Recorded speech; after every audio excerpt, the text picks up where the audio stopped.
I raised 4 sons, 2 of my own blood and 2 I chose to love as my own. I did it with my own 2 hands.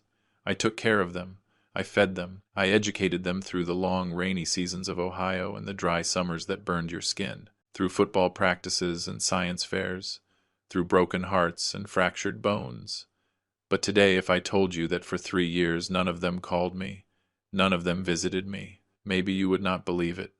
None of them reached out to me. And it was because of this pain, this crushing weight of having lived all that only to be forgotten, that one day I sat at my kitchen table. I took an old lottery ticket and decided to play the numbers that would change everything. But not just any numbers. I did not play their birthdays. Well, actually, I played all 4 of them. And to my surprise, that ticket ended up winning $4.7 million. And the same sons who had forgotten me suddenly remembered I existed. But they had no idea what I was about to do with that money. My name is Robert Miller, although everyone knows me as Mr. Robert. And this is the true story of how I lost my family and found it again.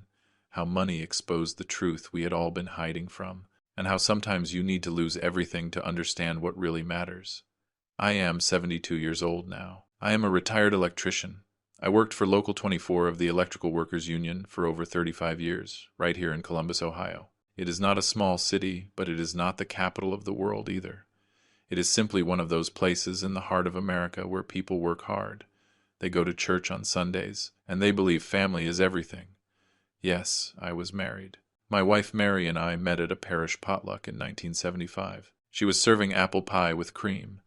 She wore a yellow dress that made her look like the sun itself. We got married a year later.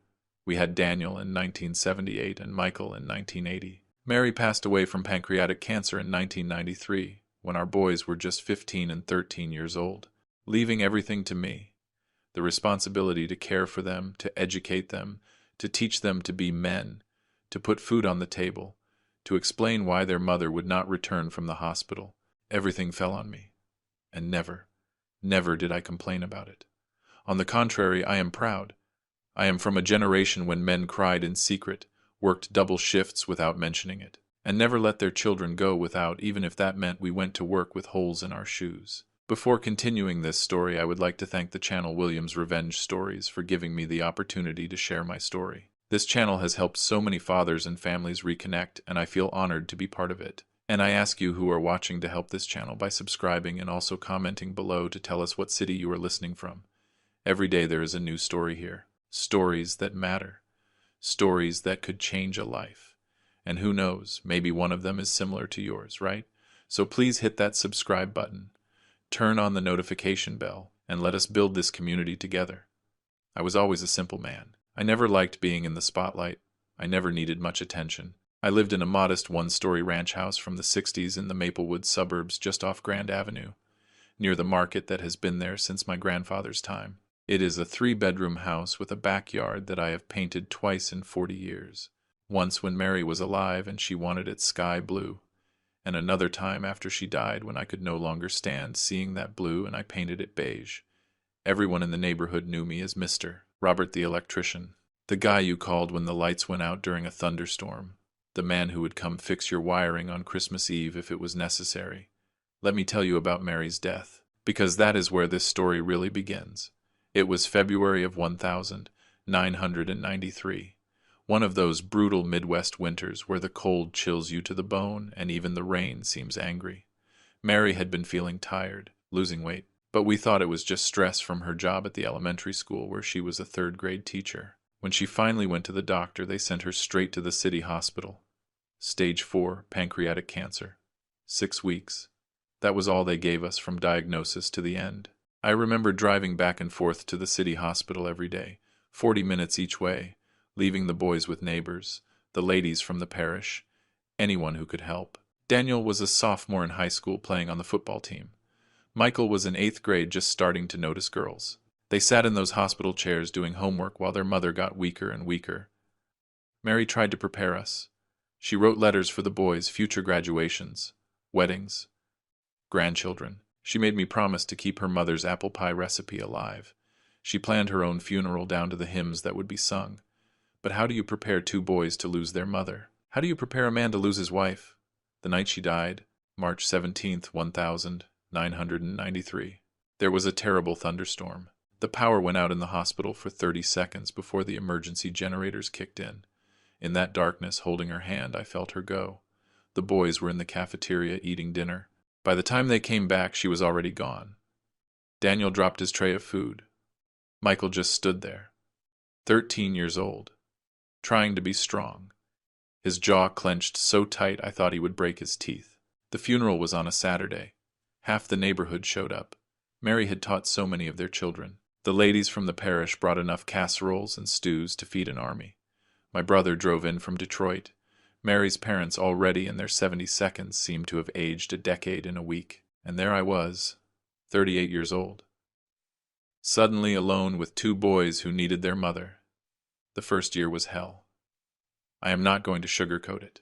Daniel started getting into fights at school. Michael stopped talking almost completely. I was working 60 hours a week because we needed the money. Mary's medical bills had wiped out our savings, and her teacher's life insurance barely covered the funeral. I would come home at 8 or 9 at night to find that Daniel had made mac and cheese for dinner again. Michael locked in his room and the house, feeling as if all the life had been sucked out of it. But we survived. That is what you do. You get up, you make breakfast, you pack lunches, you go to work, you come home, you help with homework, you do laundry, you fall into bed exhausted, and you do it again the next day, slowly, painfully. We found a rhythm. Daniel rejoined the football team in his junior year. He said tackling people legally helped with the anger. Michael discovered computers. He spent hours learning to code. We had a tradition of Sunday dinners no matter what. Pot roast usually, sometimes fried chicken if I had the energy. We watched whatever game was on TV. The Bears in season. The Bengals when they played well. The Buckeyes when there was a big game. It was 3 years after Mary died. Spring of 1996 when Chris and James came into our lives. I was at Sacred Heart Parish for the Easter service.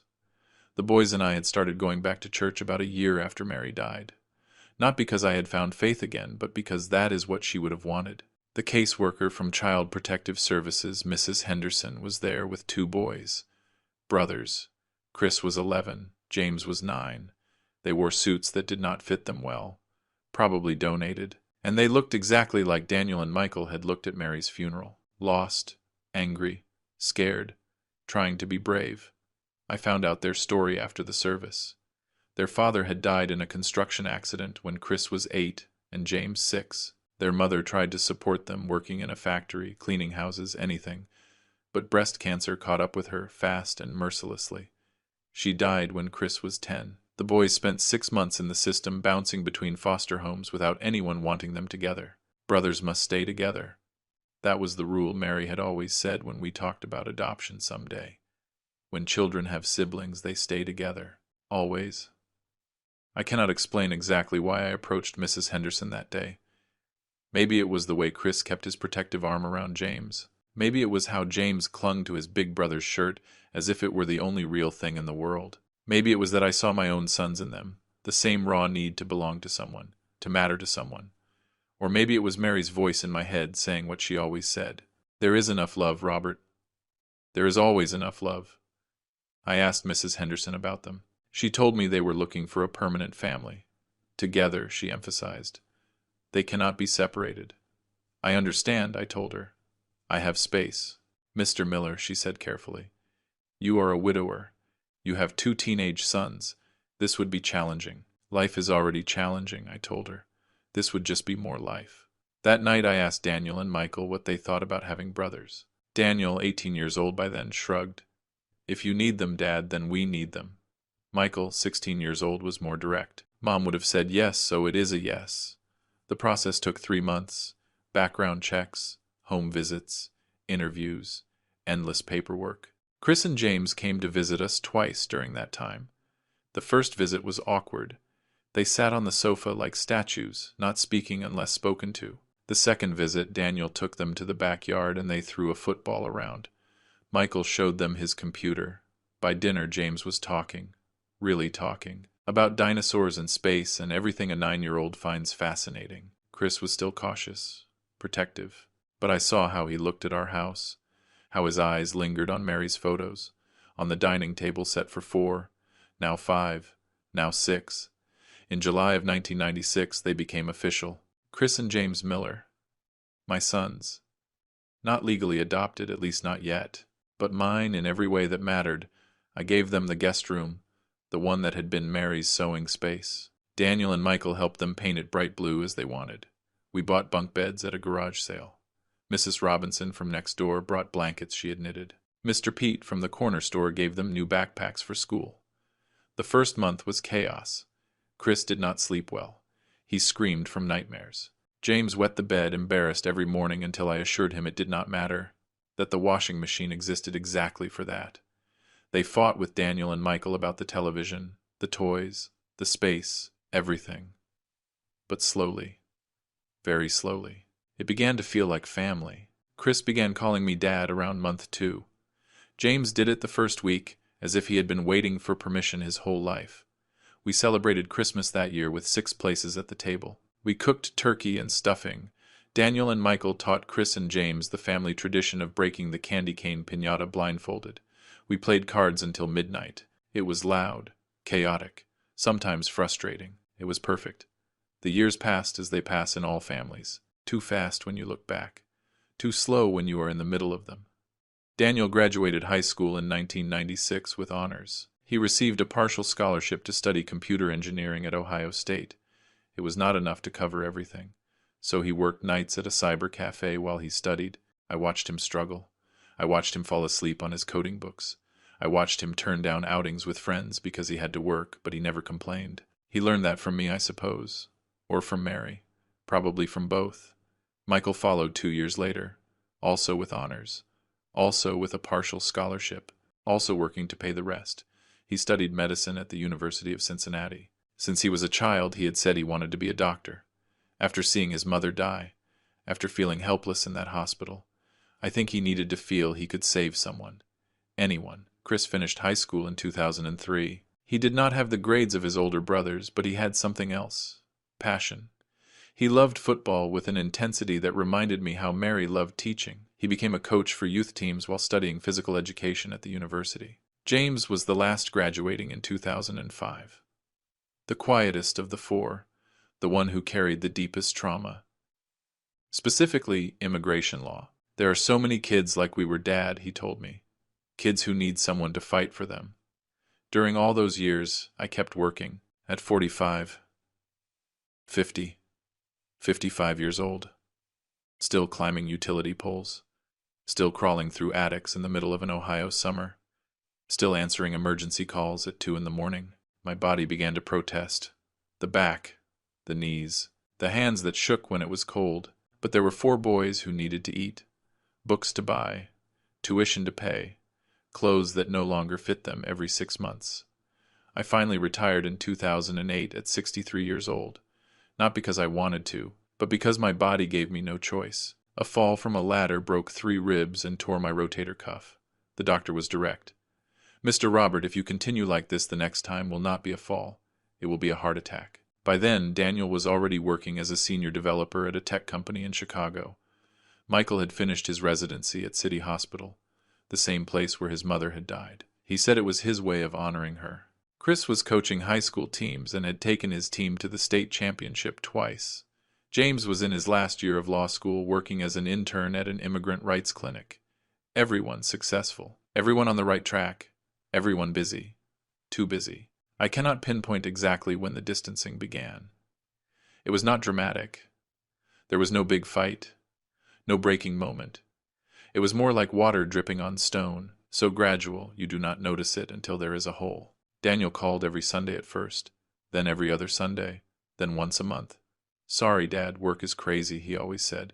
And I said, "I understand, son, I am proud of you." And I was.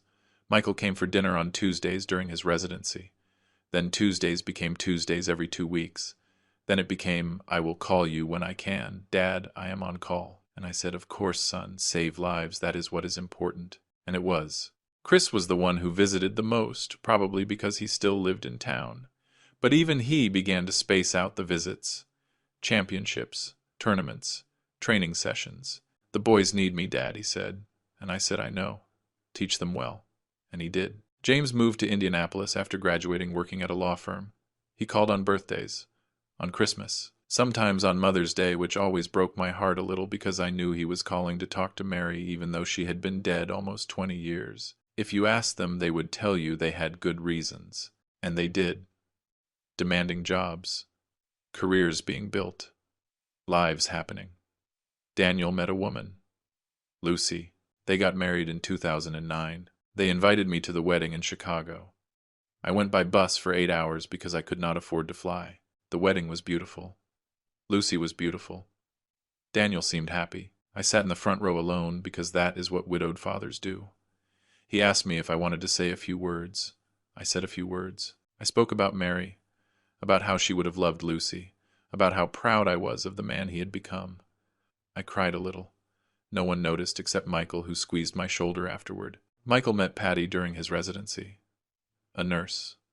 They got married in 2010 inches, a small ceremony at Sacred Heart Parish, the same church where Mary and I got married, where we met Chris and James. This time I did not have to take a bus. This time I was there. I married them in the sense that I walked with Michael down the aisle because there was no one else to do it. Nervous? I asked him. Terrified, he admitted. Good, I told him. That means you care. Patty was wonderful, compassionate, intelligent, perfect for Michael. Mary would have adored her. Chris met Ellen, also a gym teacher at a tournament. They fell in love over discussions of football tactics and coaching strategies. They got married in 2011. Another wedding, another front row, another time alone. But I was used to it by then. James was the only one who had not married yet. Still building his career, still too busy. Each wedding left me happy and empty at the same time. Happy because my sons had found love. Empty because I realized they no longer needed me, or at least that is what they thought. Here is the thing about being a father. You spend your whole life preparing your children to leave you. You teach them to walk so they can walk away. You teach them to think so they can make their own decisions. You teach them to love so they can build their own families. And when they finally do it, when they finally leave and succeed and are happy, you should be proud. And I was. But I was also lonely. The house in the suburbs felt too big. 3 bedrooms, 2 bathrooms. A kitchen where I used to make breakfast for 6, now just coffee for 1. Sundays were the worst. We used to have those Sunday dinners, remember? Roast beef, chicken, whatever it was, everyone around the table. Now Sundays meant heating up leftovers and watching the Bears game alone. I tried to keep busy. The garden had never been so well kept. I fixed every loose socket, every leaky faucet. I volunteered at the parish helping with electrical maintenance. I joined the senior group playing dominoes with other men whose children were also too busy. I started buying lottery tickets. Not many, just 1 a week. On Wednesdays after Mass, I would stop by Mr. Pete's store and buy a single ticket. I always played the same numbers, the birthdays. April 12th, 1000. 978 Daniel. August 23rd, 1000. 980. Michael. June 8th, 1000. 985 Chris. October 15th, 1000. 987. James. I did not think I would win. I did not play to win. I played because every Wednesday while I marked those numbers, I thought of each of them. Their baby faces, their first words, their first days of school. Daniel learning to code on that old computer. Michael deciding he would be a doctor. Chris scoring his first touchdown. James reading legal cases until he fell asleep. It was my way of remembering that once they needed me, that once I was important to them, that once we were a family.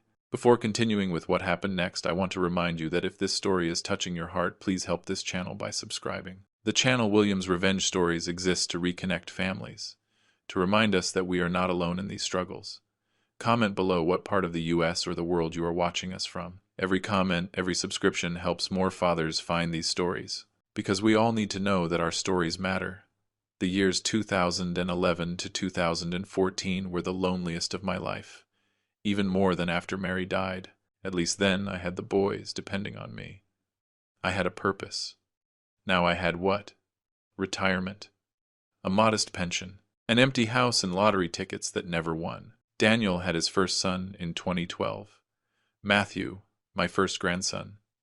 They sent me photos via WhatsApp. They called to tell me. They invited me to Chicago to meet him. I went by bus again. I held that small, perfect baby, and I cried. Lucy was kind about it. He is beautiful, isn't he, Mr. Robert? Like his father, I told her. Daniel looked exactly like that. I stayed 3 days. I helped where I could. I held the baby while Lucy slept. I cooked meals Daniel was too exhausted to make. And then I went back to Ohio. I went back to my empty house. Michael and Patty had twins in 2013, Sophie and Matt, 2 perfect babies who were born premature, who spent weeks in the NICU. I was there as much as I could be. I sat in the waiting room praying rosaries I had not prayed in years. When they finally came home, I went to help. Michael was working insane shifts. Patty was exhausted beyond description. I did what grandfathers do. I held babies. I changed diapers. I made dinner. I did laundry. For 2 weeks they needed me. And then they did not. Thanks, Dad, said Michael when I left. I do not know what we would have done without you. That is what fathers are for, I told him. But as I drove home, I wondered if he would remember I said that. If it would matter. Chris and Ellen were expecting their first child in 2014. They told me at Christmas of 2013. The only time everyone came back home that year. It was wonderful to have them all under the same roof. Loud. Chaotic. Perfect. We made stuffing together like in the old days. We played cards. The boys told stories about childhood. Stories I did not remember they remembered. Daniel talked about how I used to take them to the park. Michael talked about how I taught everyone to fix things. Chris talked about the football games I never missed. James talked about how I always made room at the table for everyone. You were a great father, Dad, said Daniel. And everyone agreed. I am a father, I corrected gently. Present tense. Not past. They laughed. They thought I was joking. I was not. That was the last Christmas we all spent together for a long time. After that, there was always a reason. Daniel's job, Michael's shifts, Chris's tournaments, James's cases, always something more important than an old man in an empty house in Ohio. And then without realizing how it had happened, months had passed since the last phone call. Then 6 months, then a year. I kept sending WhatsApp messages, birthday greetings, photos of the house, of the garden, of the stray cat I had started feeding. Sometimes I got answers. Thanks, Dad. Happy birthday to you too. Cute cat, but nothing substantial, nothing real. It was a Wednesday in May of 2014 when my life changed. I did not know it when I woke up that morning. It was just another Wednesday. Black coffee, toast, the newspaper. I went to Mass as always. Afterward, I stopped by Mr. Pete's store. The usual numbers, Mr. Robert? He asked me. The usual numbers, I confirmed. He marked my son's birthdays. 12, 23, 8, 15. And 2 more numbers I always added. 3 and 17. The day in March that Mary died. Someday you are going to win, said Mr. Pete, as he said every week. I do not play to win, I told him as I said, every week. I play to remember. I put the ticket in my wallet like always. I did not check it that night. I never did. I checked them on Thursday mornings during my coffee. Just to cross off did not win on my mental list and move on. But that Thursday, that specific Thursday in May of 2014, when I took out my ticket and checked the numbers online, something impossible happened. They matched every single number. I stared at the computer screen for what seemed like hours. I checked the numbers 3 times, 4 times, 5. I took the ticket out of my wallet with shaking hands. The numbers were there, printed on that cheap paper. 12, 23, 8, 15, 3, 17. The same numbers on the screen. The jackpot. $94.7 million. Almost $4.7 million cash option after taxes. I did not scream. I did not jump. I did not call anyone. I sat at my kitchen table holding that piece of paper and I cried. I cried like I had not cried since the night Mary died. But these were not tears of joy. Not completely. They were tears of something more complicated. Relief, yes, but also a deep and overwhelming sadness. Because the first thing I thought, the first thing my heart told me was, now they are going to call. And I did not know if I wanted them to. Mr. Pete was the first to know. I walked to his store, the ticket in my pocket, feeling like I was carrying dynamite. Mr. Robert, he said when I entered. What is wrong? You look pale. The ticket, I said simply. It took him a second. Then his eyes widened. Yesterday's? Yesterday's? The birthday numbers? The birthday numbers. He sat heavily in his chair behind the counter. My God. How much? $4.7 million. The silence filled the small store. Finally, Mr. Pete said, And now what are you going to do? I do not know, I admitted. I have no idea. Did you tell your sons? No. Why not? I could not answer. Not immediately, because the answer was too ugly, too painful. Finally, I said, Because it has been 18 months since Daniel called, 14 months since Michael came to visit, a year since Chris stopped by on his way to a tournament, 10 months since James answered my messages. And now, if I tell them, they are going to call. They are going to come. And I need to know. I need to know if it is for me or for the money. Mr. Pete nodded slowly. It is a hard test, my friend. I do not intend it to be a test, I said. But it is, right? He stood there for a moment. This man I had known for 40 years, who had sold candy to my sons when they were little, who had been at Mary's funeral, who had seen me build and rebuild my life over and over again. What would Mary have said? He asked finally. That question broke me because I knew exactly what she would have said. She would have said, Robert, those are your sons. Call them. Forgive them. Love them. But Mary had not lived these last years. She had not lived the forgotten birthdays, the unanswered calls, the loneliness of a house full of memories but empty of people. I do not know, I lied, because the truth was too complicated for words.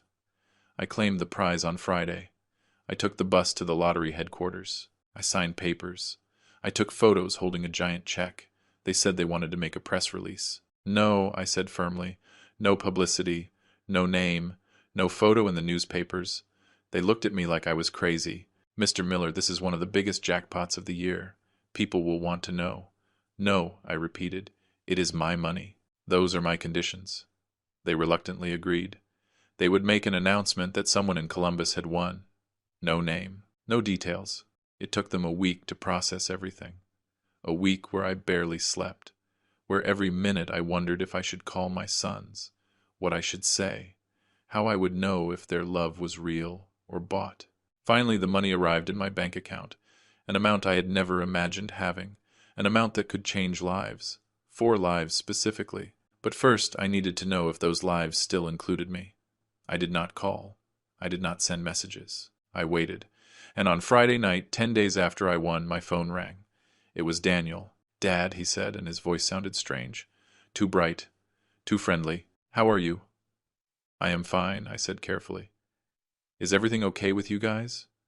Oh, yes, we are all fine. Listen, Dad, I saw something interesting on the news.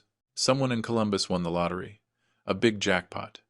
And I thought, well, I know you buy those tickets. My heart sank and rose at the same time. Yes, it was you, Dad. The silence stretched between us. I could have lied. I could have said no. But I am not a liar. I have never been a liar. Yes, I said finally. It was me. The scream he gave almost burst my eardrum. I knew it. I knew it. Dad, that is amazing. How much? How much did you win? Enough, I said. Dad, this is amazing. We need to celebrate. I am coming this weekend. I am going to call Michael and Chris and James. We are going to have a big family dinner like in the old days. What do you say? Like in the old days, I repeated. And something in my voice must have conveyed something because there was a pause. Dad, are you okay? I am fine, son. Just surprised to hear from you. I know. I have been terrible at keeping in touch. Work has been so crazy, and it has been 18 months, Daniel. 18 months since we spoke for more than 2 minutes. Another pause. That cannot be right. Your birthday last year. I called. You spoke for 90 seconds. You said you were in a meeting. You promised to call back. You didn't. The silence was now uncomfortable. Dad, I am sorry. I really am sorry. I know I said, and I meant it. I know you are sorry. I know you are busy. All of you are. It is just interesting when suddenly you are not too busy. It is not like that, he said, but his voice lacked conviction. It is not about the money. No, it is about... Okay, maybe the money made me realize it had been too long, but that does not mean I would not have called without it. Eventually, yes. Eventually, I repeated, like eventually in the last 18 months. Dad, that is not fair. And there it was. The defensiveness that always comes when guilt is touched. You are right, I said wearily. It is not fair. None of this is fair. Come this weekend. Bring Lucy and Matthew. Call your brothers. We will have that family dinner. Really? His relief was palpable. Really? Thanks, Dad. And Dad, I really am sorry for not being there more. I know, I said. See you Saturday. I hung up before he could hear me cry. The next 3 days were a whirlwind of calls. Michael called Saturday morning cheerful and excited. Chris called that afternoon full of plans on what to do with the money. James called Sunday more cautious than the others, but clearly excited too. Everyone was coming next weekend. Everyone suddenly had time. Everyone suddenly remembered where their father lived. I spent that week preparing. I cleaned the house until it shined. I went to the market and bought ingredients for pot roast, the family favorite. I bought beer, sodas, sweet rolls. I prepared the house as I used to when they were kids, when they would come running through that door shouting, "Dad, we are home." But I also prepared in another way. I went to see a lawyer, a good one, an expensive one. I want to establish a foundation, I told him, a foundation for children in the foster care system, for college scholarships, for children like 2 of my sons once were. The lawyer, a young man named Ryan, looked at me with interest. How much are you thinking of donating? $3 million, I said. His eyebrows almost touched his hairline. That is the majority of your winnings. I know. Mr. Miller, you could live very comfortably with that money. Could your children? My children are fine, I interrupted. They all have successful careers. They all have houses. Families. They do not need me. But yes. But I need to do this, I said firmly. I need to know that something good comes from this. That children who really need it, children like Chris and James, have a chance. Ryan nodded slowly. Do you want to name the foundation? The Mary Miller Foundation, I said without hesitation, for my wife. She always believed in helping children no one else would help. We spent hours working on the details. The foundation would give full scholarships to children aging out of the system. Priority to siblings who wanted to stay together. Priority to children pursuing careers in service. Medicine, teaching, social work, law. Do you want to be involved directly? Ryan asked. Interview candidates? Choose recipients? No, I said. I want it managed professionally. But I want to meet each child once.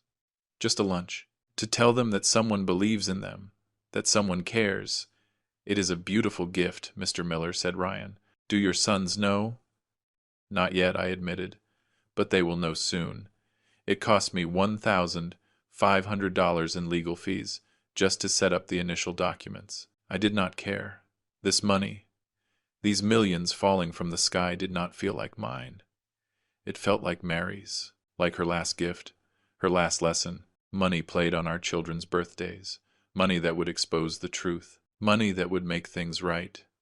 Saturday arrived. I spent the morning cooking. The roast bubbled on the stove, filling the house with that smell that had always meant family, home, love.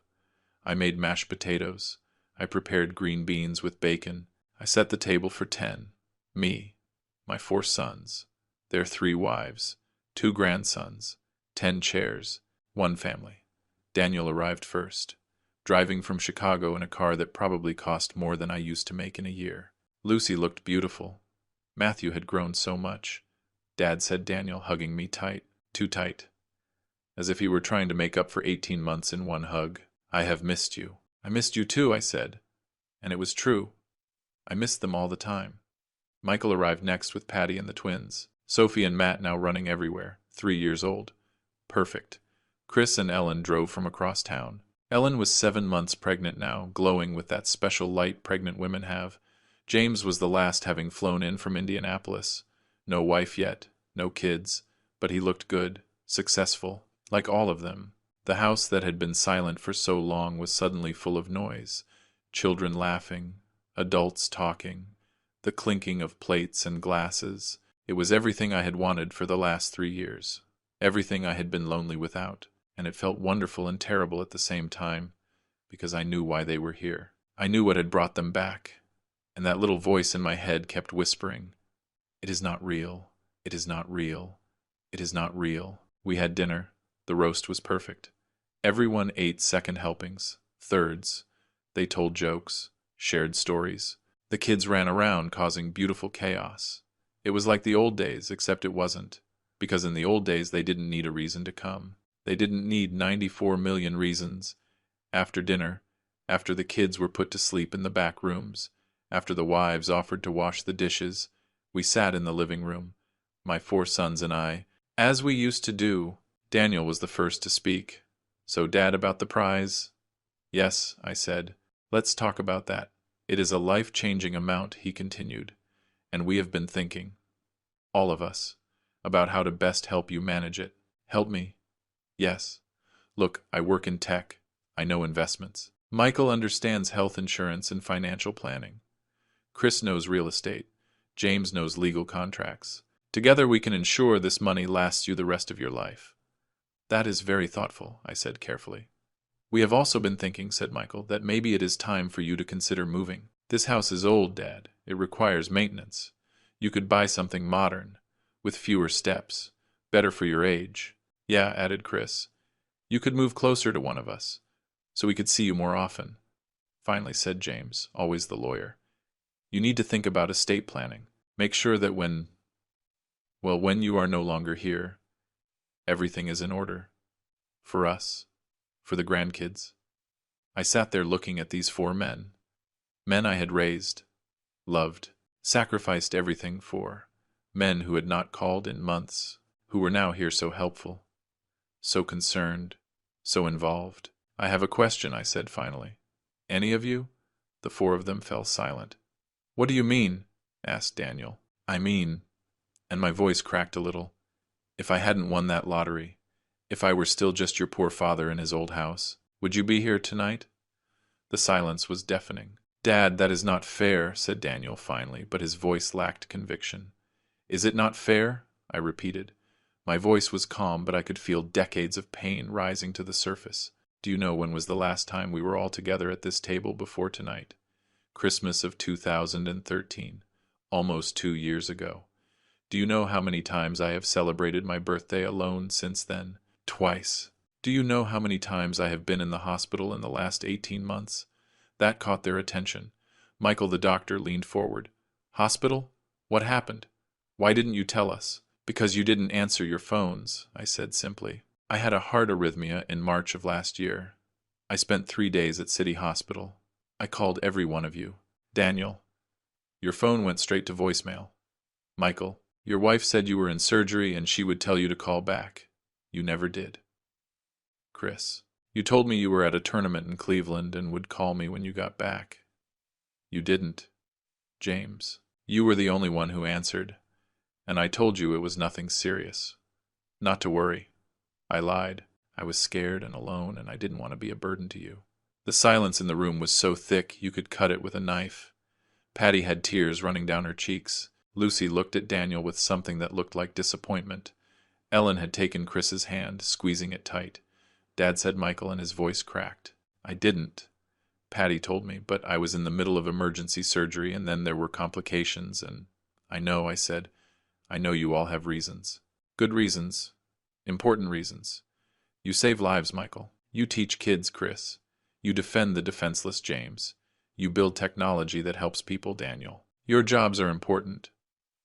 More important than an old man with a heart that beats irregularly." "Don't say that," said James quietly. "It is not true." "No?" I asked. "Then tell me, when was the last time each of you called me just to talk? Not for my birthday, not for Christmas. Just to say hello, to ask me how I was. When?" Daniel opened his mouth, then closed it. Michael looked at his hands. Chris looked away. James, always the honest one, said softly, "I don't remember, Dad. And that kills me to say, but I don't remember." "I do remember," I said. "It was 3 years ago. 3 years, 2 months, and 17 days. James, you called me because you had a nightmare about your birth mother and needed to talk. We talked for 2 hours. I told you it was normal. That trauma doesn't just go away, that she would have wanted you to be happy. Do you remember? James nodded, tears now running freely down his face.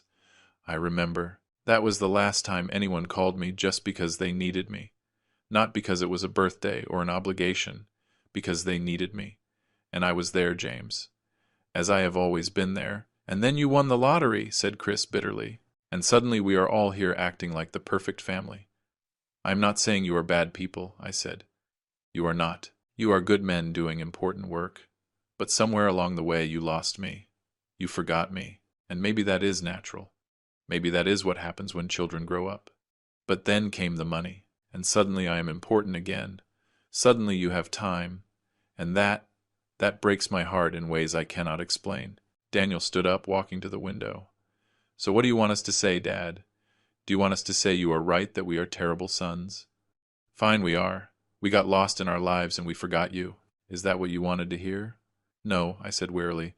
I don't want you to say anything. I just wanted you to know, to understand why when you ask me if you would be here without the lottery, the answer matters. Because if the answer is no, if you wouldn't be here, then I need to know that everything we will share from now on is built on what? On love or on money? Then give us the damn money, exploded Daniel. If that is what you think, if you think we are only here for that, give us everything, and then you will see. You will see that we will come back anyway. Will you? I asked softly. Will you really? The silence returned. Finally, Michael spoke. Dad, you are right. You are absolutely right. We have been terrible sons. We got lost in our own lives and we neglected you. And yes, the lottery made us realize we had been absent. But it is not just about the money. It is about... God, I don't know how to explain it. It is like the lottery was an excuse, a reason to finally stop being too busy, to finally come home. And that makes us selfish, I know, but it does not mean we do not love you. Love is not a feeling, I said. And these were words Mary used to say. Love is action. Love is showing up. Love is answering the phone. Love is remembering. And yes, I love you. I have loved you every day of your lives. But do you love me? Really? Of course we do, said Chris, and he sounded genuine. Dad, you are everything to us. You saved us. Both James and me, you saved us. Literally, you gave us a life.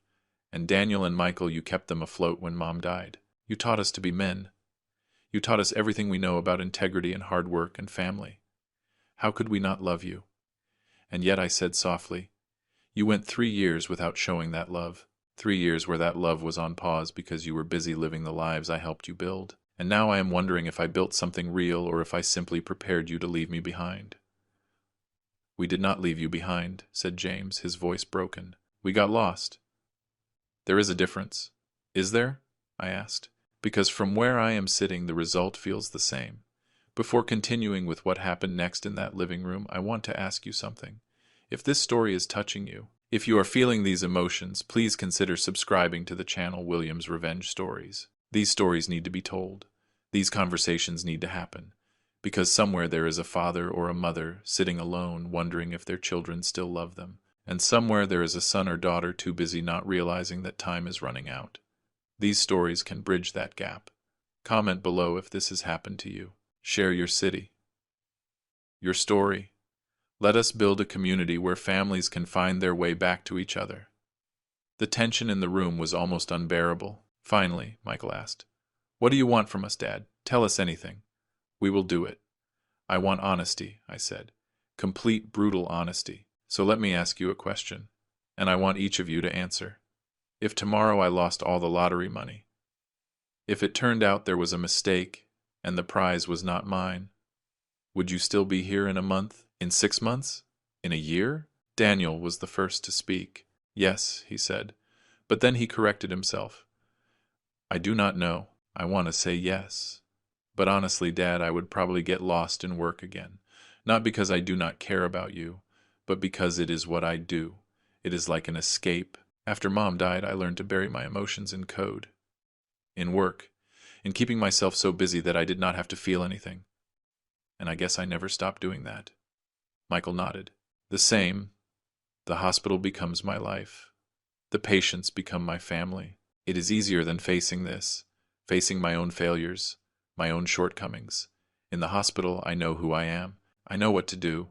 Here with you, I feel like I am failing all the time," Chris said. I use football the same way. The kids need so much, and I can be the hero for them. I can be the coach who believes in them when no one else does, like you were for us. But somewhere along the way, I forgot that I still needed you too. James was the last. Dad, I lost two mothers before I was 10 years old.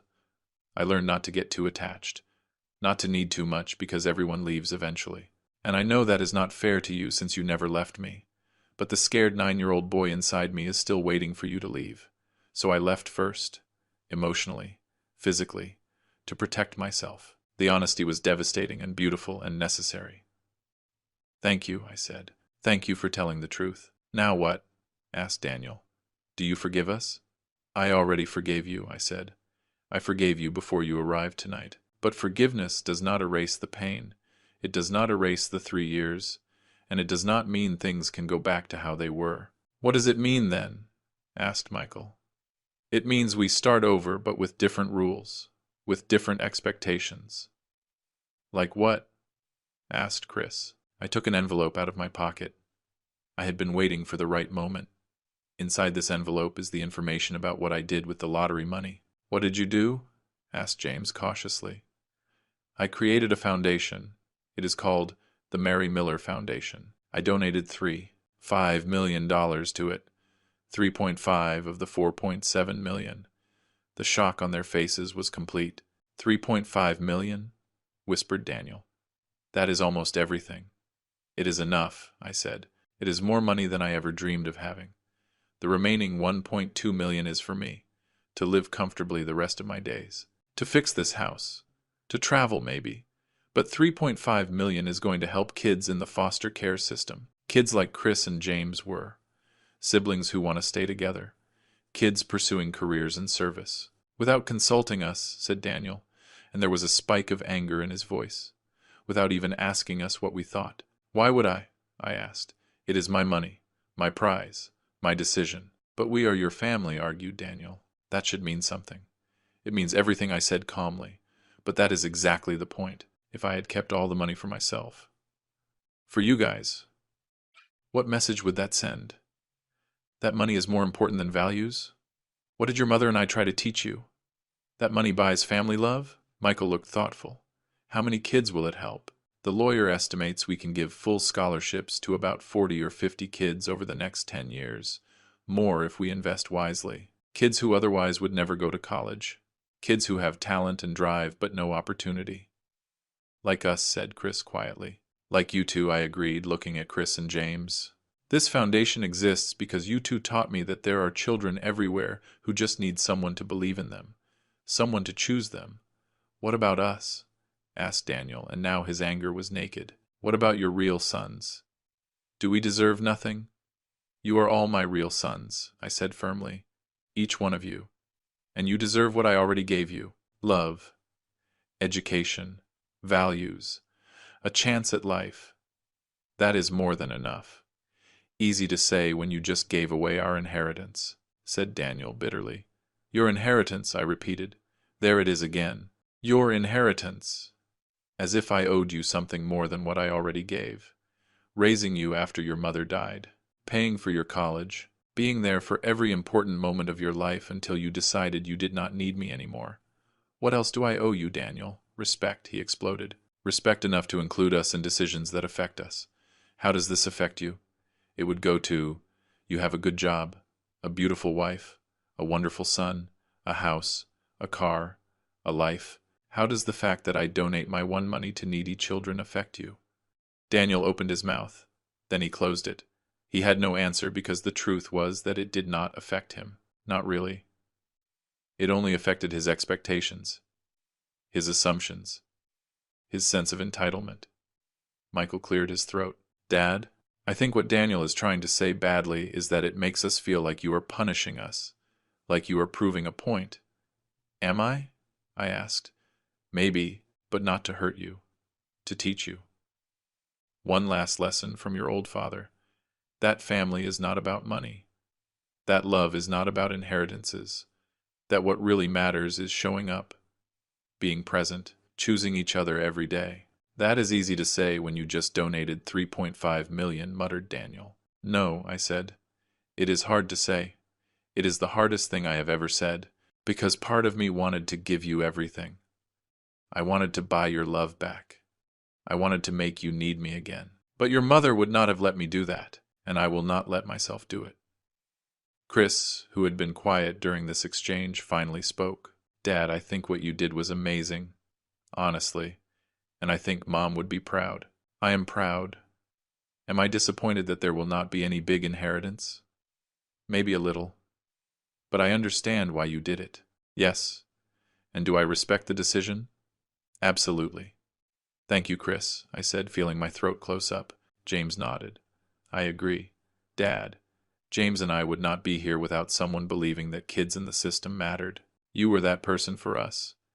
If this foundation can be that person for other kids, then 3.5 million does not even seem like enough. Michael sighed. They are right. I am. I am overwhelmed in processing. But they are right. I am sorry, Dad, for my initial reaction. This is beautiful. It is hard, but it is beautiful. 3 out of 4. Only Daniel remained. He sat there, jaw clenched, looking at his hands. Finally, he said, I need some air. And he walked out. We let him go. Sometimes the truth needs space to settle. The rest of us sat in an awkward silence. Finally, Lucy came in from the kitchen where she had been pretending not to listen. Mr. Robert, she said softly, can I speak honestly?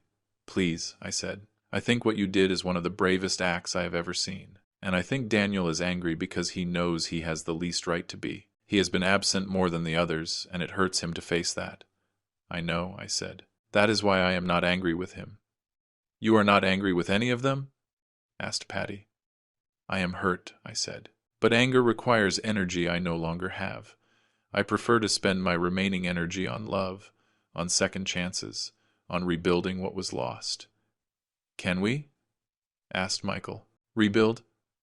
I do not know, I admitted, but I would like to try if you guys want to. We want to, said Chris. We want it, Dad. James nodded, too emotional to speak.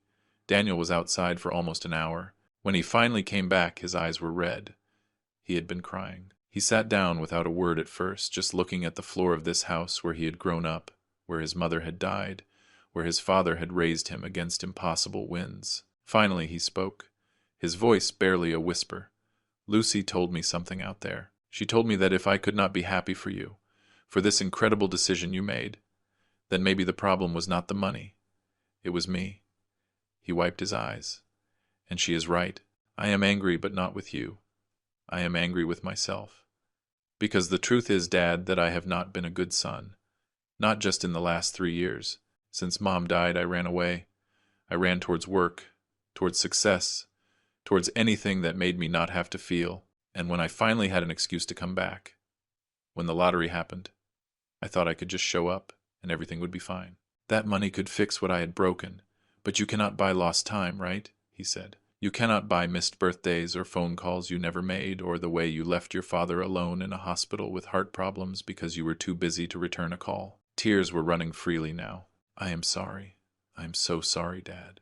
And I am sorry for reacting how I did about the foundation. What you did is beautiful. It is exactly what Mom would have wanted. And the fact that my first reaction was to think about the money tells me everything I need to know about who I have become, and I do not like it. I stood up and walked towards my eldest son. This man I had held as a baby, who I had comforted when his mother died, who I had watched become a successful but lost man. I hugged him. I hugged him like I had not hugged him in years, and I felt him break in my arms. All that stored pain, all that guilt, all that shame finally coming out. I love you, I told him. I have always loved you, and none of this changes that. How can you say that? He sobbed. After everything I did, everything I did not do. Because that is what fathers do, I said simply. We love even when it hurts. Especially when it hurts. We stayed like that for a long time. Finally, Daniel pulled away, wiping his face. I want to do something, he said. I want to help with the foundation, not with money. Not trying to buy my way back into your heart, but with work. I can build the website.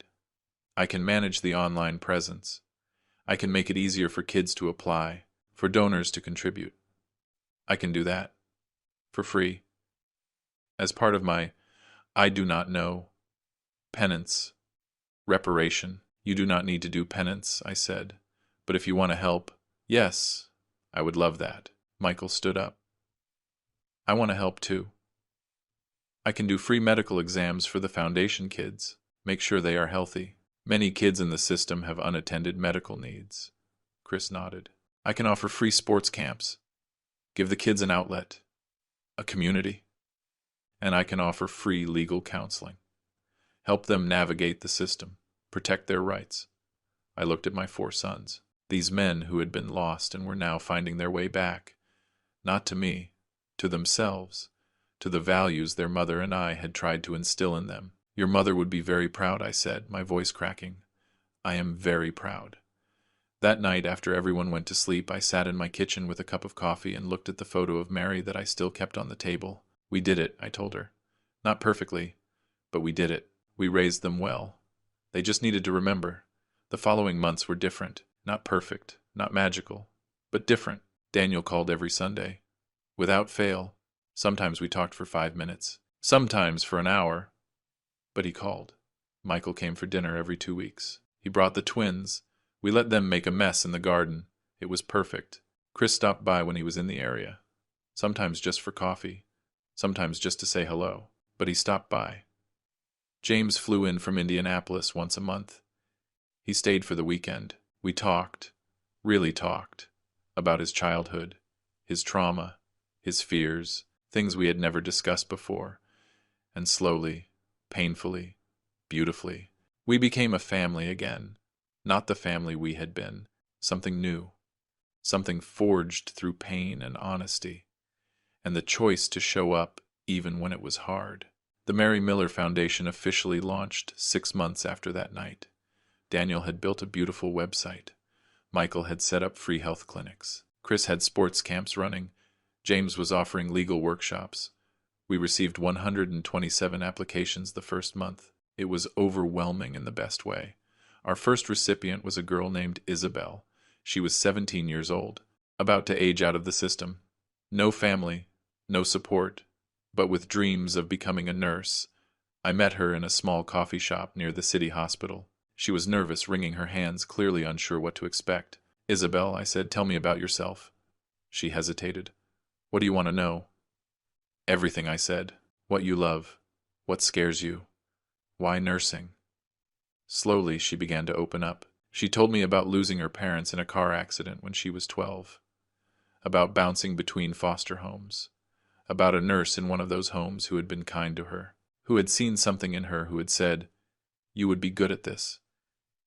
She told me about how she had worked at McDonald's all through high school, saving every dollar, but that it would never be enough for college. While she spoke, I saw Chris and James. I saw all the kids the system had failed, but who had so much to offer if someone just believed in them. Isabel, I said when she finished, the foundation will pay your full tuition. Books, housing, everything. All you need to do is promise 2 things. What? She asked, tears already forming. First, graduate. Become the best nurse you can be. Help people. Second, when you can, when you are stable and successful, help another kid like you. It does not have to be money. It can be time. Mentorship. Simply believing in them.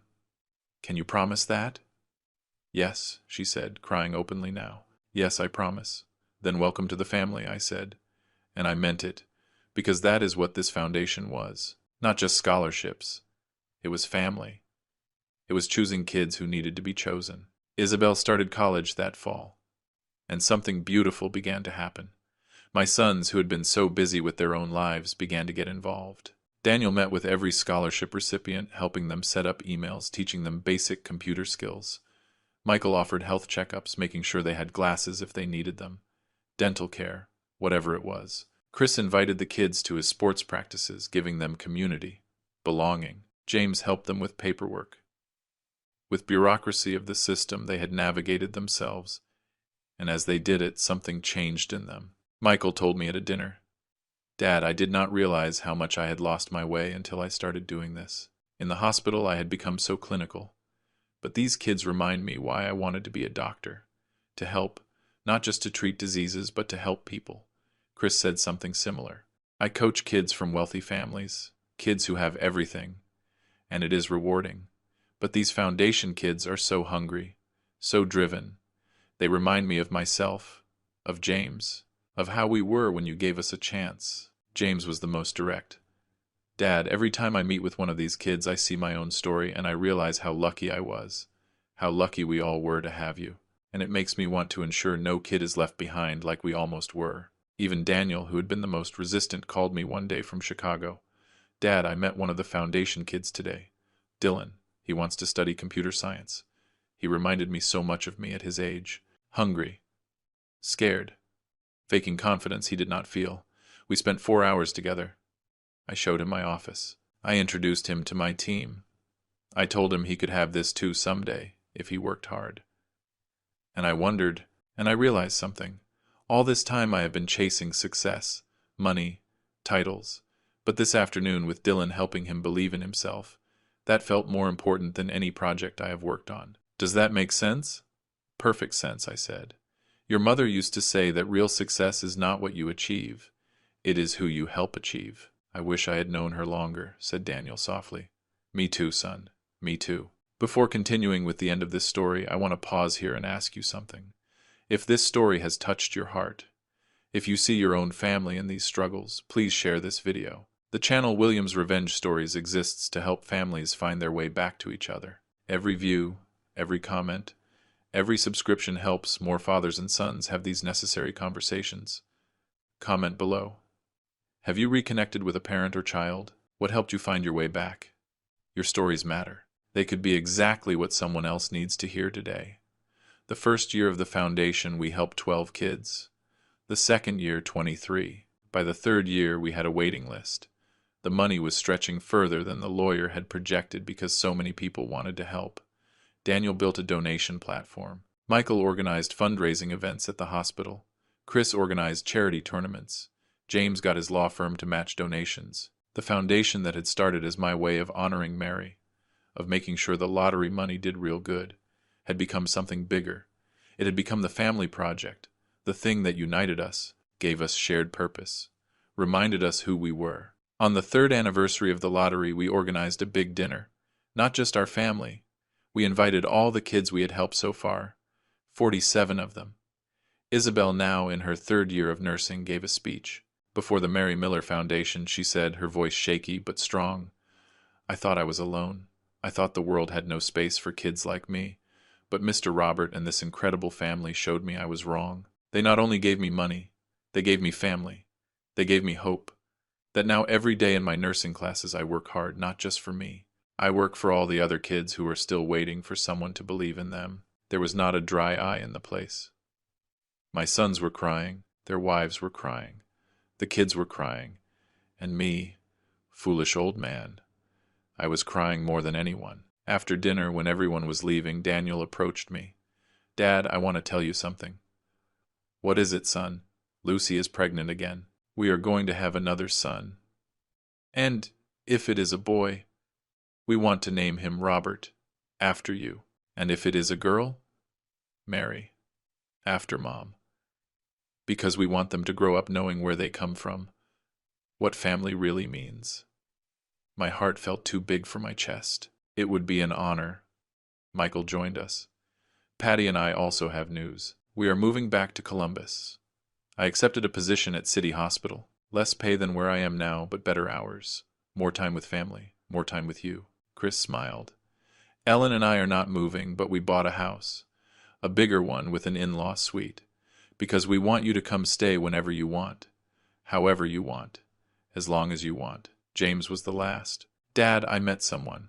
A lawyer who works on immigration cases with me. Her name is Karen. She is amazing. And I know it is soon, but I think she is the one. And the reason I know that is because when I told her about you and about this family, about everything we have been through, she did not run. She wants to meet you. She wants to be part of this.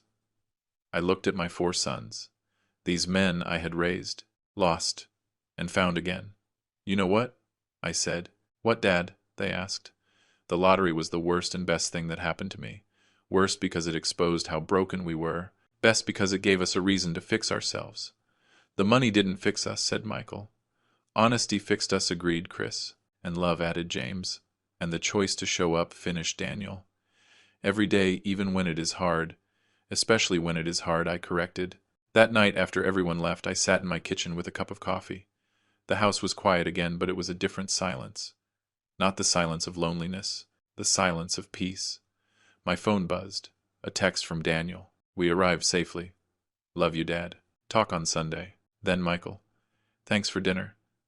The twins fell asleep in the car. See you Tuesday. Chris. Ellen says thanks for the leftovers. The baby is enjoying them. Stop by Saturday. Let's take the kids to the park. James. Already at the airport. Karen can come next month to meet you. I promise you will love her. 4 messages. 4 sons. All remembering. All showing up. All choosing. I looked at Mary's photo. We did it, my love, I whispered. It took a lottery, a broken heart, and 3 years of pain, but we did it.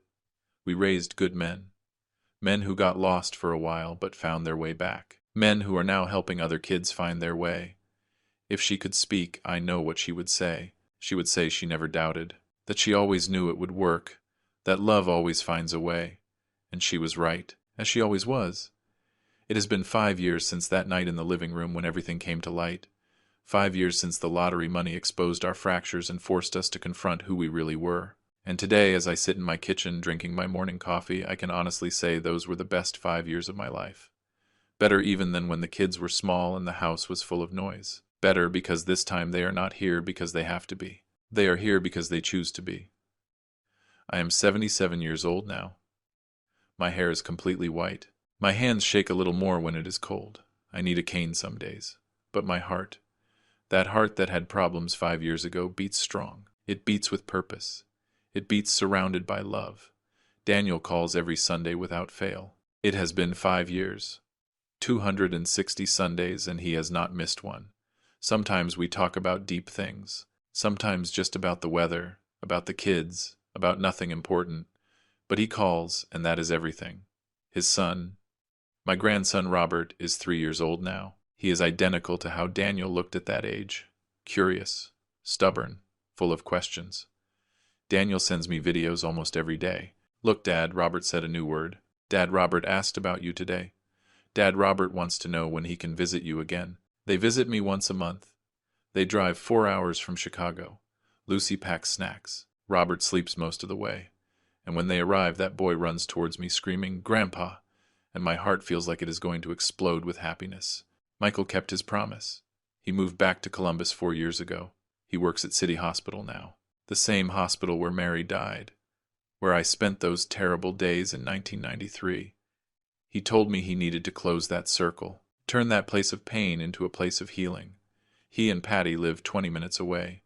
The twins, Sophie and Matt, are 7 years old now, and they are a tornado of energy. They come for dinner every Tuesday. It is our tradition. Patty cooks. I cook. Or sometimes we just order pizza and let the kids make a mess. It is perfect. Chris and Ellen had their baby, a girl. They named her Valerie. She is 4 years old now, with her mother's eyes and her father's laugh. They live on the other side of town, but Chris stops by at least once a week. Sometimes he brings Valerie, sometimes he comes alone. Just wanted to see how you were, Dad, he says, as if he needed a reason, as if being my son wasn't reason enough. Ellen was right about the in-law suite. I stay with them sometimes when they need help with Valerie, or when they just want company. It is nice to be needed again, not in the desperate way of before, in a healthy way. And James, my little James, who came to us so scared, so broken, so sure everyone would leave him. He married Karen 2 years ago. It was a beautiful wedding here in Columbus, at Sacred Heart Parish, the same church where I met him and Chris for the first time. James asked me to walk him down the aisle. Dad, he said, I know I am not your blood son, but you are the only father I have really known. Would you do me the honor? I cried all the way down that aisle, tears of joy. Karen is wonderful. She is kind, smart, strong in ways James needs, and 5 months ago they gave me the most beautiful news. They are expecting my first great-granddaughter from James. They are going to call her Mary, after my wife, after the woman neither of them really met but who shaped everything they are. We want her spirit to live, Dad, said James. We want our daughter to grow up knowing about the woman who taught us through you. What real love means. The Mary Miller Foundation has helped 89 kids so far. 89 kids who otherwise wouldn't have gone to college, who wouldn't have had the chance to pursue their dreams. Isabel, our first beneficiary, graduated nursing 2 years ago. She works at City Hospital with Michael now. She visited me last week. She brought her boyfriend Mark, a good man who is also from the foster system. Mr. Robert, she said, I want you to meet Mark, and I want you to know we are going to do what you did. When we are ready, we are going to foster. We are going to choose kids who need to be chosen. She hugged me tight. You started something, you know? Not just a foundation. You started a movement. You started a family that chooses instead of being chosen by blood. 23 of the 89 kids we have helped have returned as volunteers. They are mentoring the younger kids, sharing their stories, giving back. Daniel manages the whole tech platform, still donating hundreds of hours a year. Michael does monthly health checkups on his day off. Chris runs sports camps every summer. James and Karen offer quarterly legal workshops. But more than that, my sons have brought their kids to these events. Little Robert knows the foundation kids. The twins help at the sports camps. Valerie, even though she is only 4, comes to the clinics with her grandpa Michael and hands out stickers to the other kids. They are learning early. They are learning that family is not about blood. It is about choice. It is about showing up. It is about love in action. The other day, little Sophie, Michael's twin, asked me something while I was helping her with homework. Grandpa, she said, why do we help all these kids? Are they our family too? In a way, I told her. Remember how I told you your uncles Chris and James came to our family when they were kids? Yes, because their mommy and daddy died and they were alone. Exactly. And someone had to choose them. I chose them. And now we help other kids be chosen too. Sophie thought about this for a moment. So, choosing is important? It is the most important thing, I told her. You know what, Grandpa? What, my love? I choose you. I choose you to be my grandpa every day. I had to turn away so she wouldn't see me cry. These kids, these beautiful kids who understand what it took their parents years to remember. That love is a choice. That family is a choice. That showing up is a choice. And we have to make that choice every day. Sundays are sacred now, no matter what else is happening. Sundays are for family. Everyone comes. Daniel drives from Chicago on Saturday. He stays the night. Michael and his family live close, so they arrive early to help cook. Chris and Ellen bring dessert. James and Karen fly in from Indianapolis once a month for Family Sunday. The house that used to be too quiet, too empty, now fills with noise every Sunday. Kids running, adults laughing, smells of cooking food, clinking plates, background music. It is chaotic. It is perfect. It is everything Mary would have wanted. We cook together now. Daniel learned to make Sunday roast. Michael perfected his mother's apple pie recipe. Chris makes mashed potatoes better than me now. James bakes bread. We take turns sharing recipes, making mistakes, laughing at them. The wives, Lucy, Patty, Ellen, and Karen, have become close. They are sisters now in every way that matters. They take turns organizing game nights. They support each other. They watch each other's kids. They are the family my sons needed extended. And the grandkids. Oh, the grandkids. Robert, Sophie, Matt, Valerie, and soon little Mary. They are growing up knowing they are loved, knowing they belong, knowing that family shows up. They play together, fight together, protect each other. They are cousins, but more than that. They are a unit. They are what Mary and I dreamed of when we talked about the future. Someday, she used to say, this house will be full of grandchildren. She was right, as always. I keep a photo of Mary on the dining table now. The kids talk to her sometimes. Hi, Grandma Mary, says little Robert. Grandpa says you are an angel. I don't know, he says honestly. But if you are our angel? Yes, I think. Yes, she is. Every Sunday before we eat, we do something new. We share thanks. Each person says something they are grateful for that week. It is Karen's idea, this tradition. The kids go first, usually. I am grateful for cookies, says Valerie. I am grateful I won my soccer game, says Matt. I am grateful for my best friend, says Sophie. I am grateful for Grandpa, says Robert, and my heart melts every time. Then the adults. I am grateful for this family, says Daniel, looking at me. I am grateful for second chances, says Michael. I am grateful for forgiveness, says Chris. I am grateful for being chosen, says James, and his voice always cracks a little. And me, the old man at the end of the table, surrounded by 4 sons, 4 daughters-in-law, 4.5 grandkids, say the same thing every week. I am grateful for all of you. For every hard moment that brought us here. For every choice to show up. For every Sunday. This morning, as I prepare the house for another Sunday dinner, I find something I hadn't seen in years. An old box at the bottom of my closet. The box Mary prepared before she died. The one that contained letters for the boys. I gave them 3 of them over the years. Daniel received his at his college graduation, Michael at his wedding, Chris when his first child was born, James. James is still waiting for the right moment. Soon, when little Mary is born, I will give him his. But there is one more letter in this box, one with my name. For Robert, when you are ready, says the envelope in Mary's familiar handwriting. It has been over 30 years since she died. Am I ready now? My hands shake as I open the envelope. The letter is dated 2 days before her death. My dearest Robert, if you are reading this, it means I am gone, and you have lived. I hope you lived well. I hope you loved much. I hope our sons, all our sons, because I know there will be more beyond Daniel and Michael, have been your greatest pride. I know your heart, Robert. I know your tendency to carry everything alone, to never ask for help, to measure your worth by how much you can give. So I need to tell you something you might not tell yourself. You are enough, not because of what you do, not because of how much you sacrifice, simply because of who you are. The kids are going to grow up. They are going to leave. They are going to hurt. But it doesn't mean you failed. It means you succeeded. You raised them to fly. Now you have to let them. And when they come back, if they come back, it won't be because they need you. It will be because they choose you. And that choice, that conscious love, is more beautiful than any obligation. I have thought a lot about what I want for you after I am gone.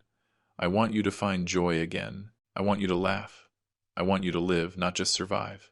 And if someday you feel lost, if the kids drift too far, if the house feels too empty, remember this: the love we shared doesn't end because I leave. It lives in every child we raised, in every value we taught, in every moment of kindness we showed. I am all the times Daniel helps someone, all the times Michael heals, all the times our other sons, the ones we haven't met yet but I know will come, choose love over fear. That is my legacy, our legacy. And when we finally meet again in whatever life comes next, I want you to arrive knowing you lived fully, that you loved fiercely, that you never gave up on our sons, even when they gave up on you for a while, because that is what fathers do. We wait, we love, we forgive, and when they finally come home, we open our arms without condition. I love you, Robert Miller. I loved you from the moment you served me that apple pie at the parish potluck. I will love you beyond this life, and I will be waiting for you, but not soon. Live first. Live for both of us. With all my eternal love, your Mary. Tears fall freely on the paper. 30 years.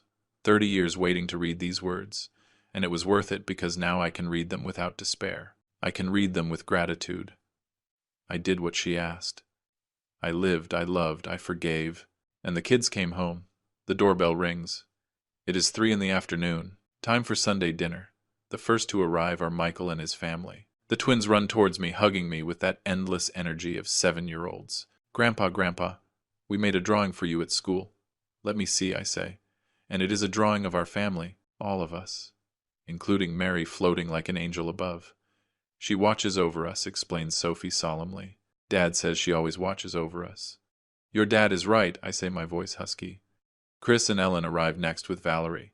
They bring homemade apple cobbler. Ellen made it from scratch, says Chris proudly. She used Mom's recipe. How did you get it?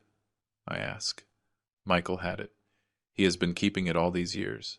We thought it was time to start sharing all of Mom's recipes, pass them down to the kids. It is a small moment, but it means everything. It means Mary lives. It means her traditions continue. Daniel arrives last driving from Chicago. Robert is half asleep in his arms. Lucy looks tired but happy. Traffic? Explains Daniel. But we promised to be here, so here we are. You always keep your promises now, I say softly. Yes, Dad. Always. The house fills up. Kids running between adults' legs. Women in the kitchen sharing gossip and laughter. Men setting the table, fixing the wobbly chair I have been ignoring. It is chaos. It is loud. It is perfect. We prepare the food together. Today is Sunday roast, the special recipe I perfected over the years. Daniel chops onions. Michael makes the rice. Chris prepares the green beans. James, who arrived yesterday with Karen to spend the weekend, is making rolls from scratch like his grandmother taught him. Did I ever tell you, I ask while we work, how proud I am of you? Only like every week jokes, Michael. Well, I say it again. I am proud. Not because of what you achieved, although that is impressive. I am proud because you came back, because you chose to come back. We didn't have a choice, says Chris. How could we stay away? You could, I say. For 3 years you did, but you chose to change. That requires more courage than staying away. The lottery forced us to see the truth, says Daniel. It forced us to see ourselves. The lottery was just money, I correct. You guys did the real work, the hard work of confronting, changing, growing. Did you ever really forgive us? Asks James quietly. I forgave you before there was anything to forgive, I say. That is what unconditional love means.